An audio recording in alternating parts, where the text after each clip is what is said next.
Et bonjour à tous, on se retrouve aujourd'hui pour les résultats de SmackDown du 8 septembre 2023.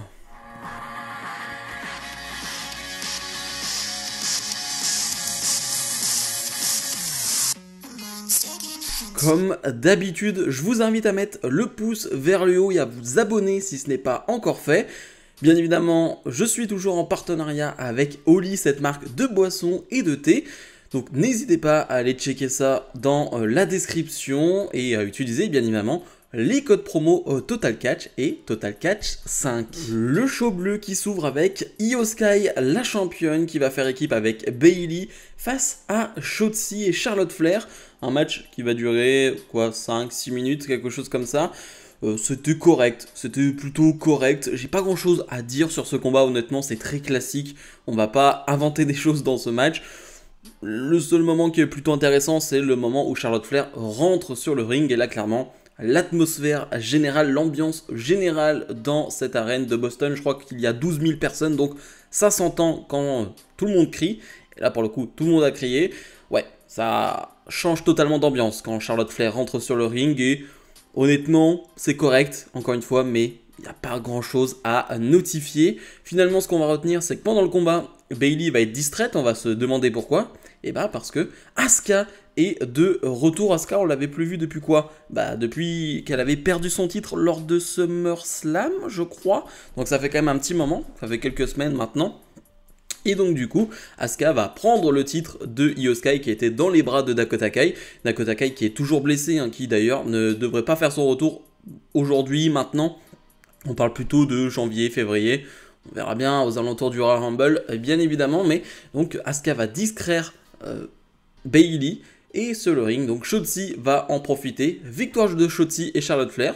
Encore une belle victoire, j'ai envie de dire, pour Shotzi. Après le combat, on va avoir un face-à-face entre Asuka et Io Sky. On te tease clairement leur affrontement. Est-ce qu'il va arriver à Fastlane? C'est une bonne question parce que clairement, en backstage, Io Sky et Bayley vont accepter entre guillemets le challenge de Asuka. Bayley qui accepte pour Io Sky entre guillemets. Alors en même temps je me dis ok, mais en même temps je me dis pourquoi Shotzi n'aurait pas sa chance non plus. Je me dis elle traîne quand même dans les parages, elle est toujours là, donc je ne sais pas. On va voir, c'est un peu un bordel. Ce qui est sûr c'est que Asuka, Io Sky, bien évidemment j'achète, bien évidemment j'ai envie de voir ça. Maintenant, comme toujours, ça va dépendre de la construction. Hell et Night et sur le ring. Je parlais de public qui se réveillait quand Charlotte Flair rentrait sur le ring. Bon, bah quand la musique de LA Knight va retentir, on a vraiment tout le public qui se lève et c'est une habitude. Vraiment, à chaque fois qu'on entend les premières notes du thème d'entrée d'LA Knight, tout le monde se lève. C'est assez impressionnant et bien évidemment, la WWE a bien compris ça et fait des gros plans sur le public. C'est hyper impressionnant et je trouve ça toujours aussi cool. LA Knight va donc parler et va nous dire eh bien que The Miz l'énerve un peu, parce qu'il l'a battu lors de Payback, pour lui c'était un peu terminé, toute cette histoire. Mais bah finalement pour The Miz, toujours pas, parce que bah, The Miz a pleuré, et bah selon lui, bah, avec l'aide de John Cena, LA Knight l'a battu. Donc LA Knight eh bien, propose un nouveau challenge pour The Miz, donc ça c'est intéressant. On a finalement Grayson Waller qui va arriver. Grayson Waller nous présente l'adversaire du soir de LA Knight, son nouveau partenaire, Austin Theory. Ils le disent, bah, la semaine dernière, ils ont gagné leur premier combat face à Santos et Rey Mysterio, bah, ce qui font d'eux la seule équipe dans le roster à être invaincue, ce qui est factuellement vrai. Austin Theory qui va revenir sur les accomplissements de LA Knight, c'est-à-dire rien. Voilà, à son âge, il a toujours rien fait, donc ça c'est quand même problématique. Finalement, on va avoir LA Knight donc face à Austin Theory. Ça va pas durer pas plus de 5-6 minutes. C'était sympa aussi. Je pourrais presque utiliser les mêmes termes que lors du premier match. C'est-à-dire que ça va pas plus loin qu'un match sympa, correct, honnête. Utilisez le terme que vous voulez, mais on n'est pas dans un match extraordinaire. Ce qui me fait penser que depuis quelques semaines, je vois pas mal de vidéos d'Austin Theory. Je ne sais pas si vous les avez vues. Sur finalement des prises qui sortaient il y a un an et demi, parce que Austin Theory a vraiment un arsenal de prises assez impressionnant. Il est capable de faire vraiment beaucoup de choses sur un ring, et c'est vrai que son arsenal de prises est assez restreint depuis maintenant quelques mois. On a l'impression que d'un coup il a perdu toutes les prises qu'il avait, et qu'il en utilise 3, 4, pas plus, et donc c'est assez décevant par rapport au talent qu'il a, de le voir restreint. Alors je ne sais pas si c'est lui qui se restreint, si c'est la WWE qui le restreint, je ne sais pas, mais je trouve ça quand même hyper bizarre. Bien évidemment, Grayson Waller va vouloir faire une intervention, mais ça ne va pas suffire. Grayson Waller donc va pouvoir enlever la protection de l'un des coins du ring, mais ça ne suffit pas. LA Knight l'emporte, donc victoire de LA Knight face à Austin Theory. Petite victoire. En backstage, on a un LA Knight qui va finalement challenger, qui va avoir ce match, je crois, la semaine prochaine face à Miz, donc ça c'est cool. Et on va avoir la première interaction entre LA Knight et Paul Heyman. Paul Heyman qui, voilà, le dit, la prochaine fois tu m'interromps pas, tout simplement, quand je suis en discussion avec Adam Pearce. Et LA Knight va juste lui répondre « Yeah ». Ouais, petite interaction, je sais que certains rêvent déjà d'un Roman Reigns et LA Knight, on a le temps, tranquille, mais on va dire qu'on a planté une petite graine et on verra bien où ça va aller. Le Judgment Day est sur le ring, bien évidemment on a Damien Priest et Finn Balor, les nouveaux champions par équipe, qui vont d'ailleurs se vanter d'être les nouveaux champions par équipe de la WWE, et ils vont le dire. On a fait ce que la Bloodline n'a pas réussi à faire. On a fait ce que même Roman Reigns n'a pas réussi à faire, battre Sami Zayn et Kevin Owens pour ces titres. Petit tacle à la Bloodline, petit tacle à Roman Reigns qui fait plaisir. On a un Dominic Mysterio qui va vouloir parler, mais honnêtement, rien compris. Je crois qu'il parle de Rhea Ripley au tout début, qui est en Inde, justement, parce que vous le savez, il y a ce live event en Inde, et c'est pour ça qu'il n'y a pas John Cena ce soir, il est au live event en Inde, et... voilà, donc elle a défendu son titre, je crois, face à Natalia. Bien évidemment, elle a conservé. Mais voilà, rien compris à ce qu'a dit de plus Dominic Mysterio. Finalement, les adversaires du soir des Judgment Day vont arriver, les Brawling Brutes. Et on va avoir un match de 8-9 minutes entre ces deux équipes. Je parlais dans la soirée de match correct, de match sympa. Bah là, c'est bon. On élève le niveau, on est sur un excellent combat par équipe. Avec Sami Zayn et Owens, on était habitué, j'ai envie de dire, à ce genre de qualité, même en weekly. Et ben, on va pas être vraiment, on va pas baisser en qualité avec le Judgment Day. Ça reste Balor et Priest, deux excellents catcheurs.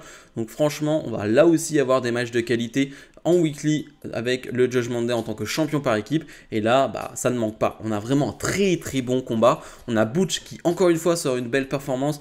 J'ai envie de dire sa deuxième belle performance de la semaine, lui qui a combattu Axiom lors du dernier épisode de NXT, excellent combat, allez le voir, franchement si vous ne l'avez pas vu, et je sais que vous êtes nombreux à ne pas regarder NXT, allez voir ce Axiom Butch qui était vraiment excellentissime.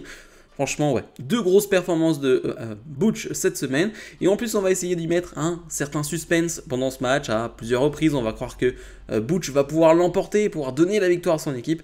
Mais non, le Judgment Day est bien trop fort encore aujourd'hui. Damien Priest va faire le ménage, j'ai envie de dire, porter un chokeslam sur Butch qui va retomber sur Ridge Holland. Balor va ensuite terminer le travail. 1, 2, 3, victoire du Judgment Day dans un très beau match. Et l'après-match, hyper intéressant, qui va nous laisser avec beaucoup de questions. Eh bien, Bobby Lashley et son nouveau clan, lui et les Street Profits, vont venir et vont juste se confronter au Judgment Day. Bobby Lashley va sortir une simple phrase en disant « Ouais, la Bloodline est effectivement en difficulté, mais c'est nous qui allons prendre cette place. » Ok, on nous avait dit il y a quelques jours que en interne, les Street Profits étaient bien des heals, en tout cas c'était ce qui a été planifié, c'est ce qui a été écrit sur l'un des tableaux. Voilà, les Street Profits sont bien des heals. Bon clairement là c'est pas une attitude de heal, c'est clairement une attitude de babyface. C'est ce qu'on voit depuis le début. Honnêtement, je n'ai vu aucune attitude de heal pour le moment de la part des Street Profits, à part leur première apparition je crois, avec Bobby Lashley. Je crois qu'ils attaquent une équipe de babyface, je ne sais plus c'est qui. C'est peut-être les Brawling Brutes, je ne sais plus. Mais sinon, c'est que une attitude de babyface depuis des semaines et des semaines en termes de promo, en termes de match. Je comprends pas. Pour l'instant, je comprends pas où ça va aller, je comprends pas pourquoi. Donc je suis un peu perplexe. Et le main event, Jimmy Uso fait face à AJ Styles. Un Jimmy Uso qui a bien évidemment son nouveau thème d'entrée, que j'aime beaucoup. Les deux sons des deux Uso ont été relâchés sur les réseaux sociaux, sur toutes les plateformes, etc. etc. Et c'est vrai que ça fait débat, qui a le meilleur thème d'entrée. Honnêtement, je préfère celui de Jimmy, mais j'aime bien aussi celui de Jay. Je trouve qu'il y a plus de travail sur celui de Jimmy. Il y a même clairement une ressemblance avec quelques notes au thème de Roman Reigns, bien évidemment. Mais j'aime beaucoup celui de Jimmy. Mais bref, un petit récap de la soirée. Eh bien, AJ Styles et Jimmy se sont attaqués en backstage à nouveau. Et finalement, on a un Jimmy qui est allé voir Paul Heyman pour lui dire qu'il était prêt à revenir dans la Bloodline. Un Paul Heyman qui lui a dit attends, ça se passe pas vraiment comme ça, il faut l'aval de Roman Reigns, etc. Je vais passer quelques coups de fil, on verra bien. Mais bat AJ Styles ce soir et on en reparlera. Et ça va me permettre de parler de quelque chose d'autre.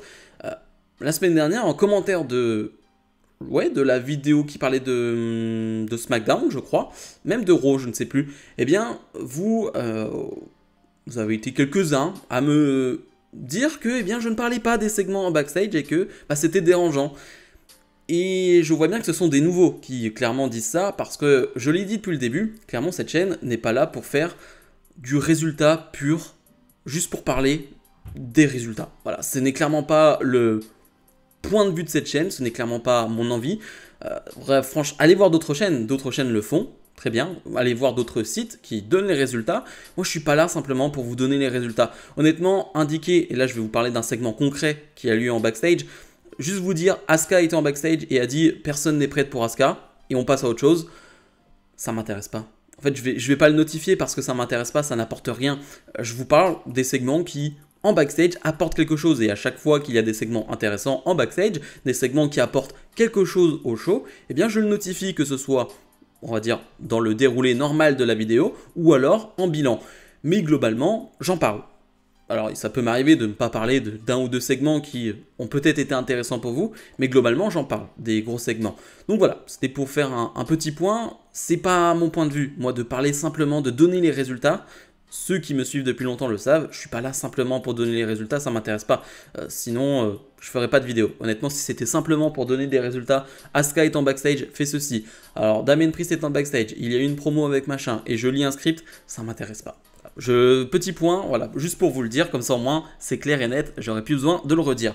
Bref, donc on a AJ Styles face à Jimmy Uso, un peu déçu de ce combat. Un peu déçu, je m'attendais à un plus gros match, je m'attendais à quelque chose. On a un Jimmy Uso qui, un peu comme Jay, eh bien maintenant est tout seul et donc doit prouver, même si Jay a déjà prouvé, bien évidemment il a le terme Main Event Jey Uso, il a déjà prouvé des choses en solo. Et bah Jimmy c'est pas trop le cas, il a eu bien évidemment beaucoup de matchs en solo dans sa carrière, mais là, j'ai pas été convaincu par ce combat. Je trouve que AJ Styles est plutôt bon en ce moment et ressort un peu des prises de son arsenal. Je parlais de l'arsenal des prises de Austin Theory. AJ Styles en a pareil des centaines et des centaines des prises dans son arsenal. Et en ce moment, je trouve qu'il en ressort une de temps à autre. Et je trouve ça plutôt cool. Mais il n'y a pas d'alchimie avec Jimmy. Vraiment, je trouve qu'il n'y a aucune alchimie avec Jimmy Uso. Il y a des temps morts hyper bizarres. C'est-à-dire qu'on a des accélérations, des temps morts. Et le public est un peu comme moi. C'est-à-dire est largué à quelques moments, se dit ok. C'est pas terrible. Après, il y a une accélération. Ok, c'est pas mal et ça retombe vite fait. Donc, pas hyper intéressant, je trouve ce combat. Petite déception.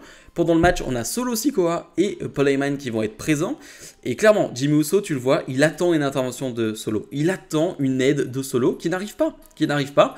Et AJ Styles va lui s'en prendre à Solo, va s'en prendre à Jimmy et va surprendre Jimmy. 1, 2, 3. Victoire de AJ Styles. Donc, grosse victoire de AJ Styles. C'est pas mal, ça devient intéressant. Et ce qui va suivre vraiment encore plus, AJ Styles va célébrer tranquillement, va vouloir s'en aller, mais AJ Styles va se faire attaquer par le Judgment Day, qui vont renvoyer AJ Styles sur le ring, AJ Styles qui va prendre le finish de Solo Sikoa, et clairement il y a des échanges de regards entre le Judgment Day, Solo et Paul Heyman, un Judgment Day qui certes ont taclé la Bloodline plus tôt dans la soirée en termes de promo, mais qui, là dans les faits, essayent de se rapprocher de la Bloodline. Peut-être qu'ils se disent que le nombre, finalement, va leur donner de la force, va leur donner de la puissance, et s'allier à une puissance telle que la Bloodline, ça ne pourrait être que bénéfique pour eux. Donc ça, c'est hyper intéressant. On ne comprend pas trop le plan actuel, finalement, du Judgment Day, parce que attaquer un AJ Styles comme ça ne fait pas énormément de sens. Mais dans la durée, tu peux te dire que c'est hyper intéressant, donc on va voir. Bien évidemment, là tu n'as pas Roman Reigns, donc forcément ça n'aide pas beaucoup pour faire avancer cette histoire. Mais j'ai déjà hâte, pour le coup, d'être la semaine prochaine pour voir où ça va aller.